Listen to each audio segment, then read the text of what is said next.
Imagine a different 1979. The streets of Tehran are a powder keg, but this revolution unfolds under the terrifying shadow of a nuclear-armed Shah. What would the world look like if the Peacock throne were armed with the ultimate weapon? In the 1970s, the Shah was America's key ally in the Persian Gulf. With a nuclear arsenal, he would instantly transform from a client state into a major, uncontrollable player.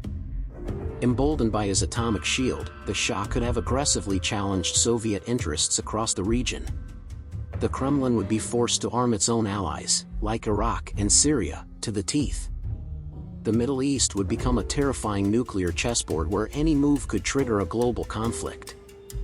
What happens when the force of the 1979 Iranian Revolution meets a nuclear monarch? The Shah could have used the threat of an extremist takeover of his arsenal to justify crushing the popular uprising. The mass protests we saw might have fizzled out. But if the revolution pressed on, a desperate Shah might have done the unthinkable, use his ultimate weapon on his own cities to preserve his dynasty, turning them into radioactive tombs. And if the revolutionaries still won?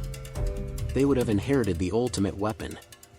An Islamic republic, committed to exporting its revolution, would have had the power to threaten the world with nuclear blackmail from its very first day.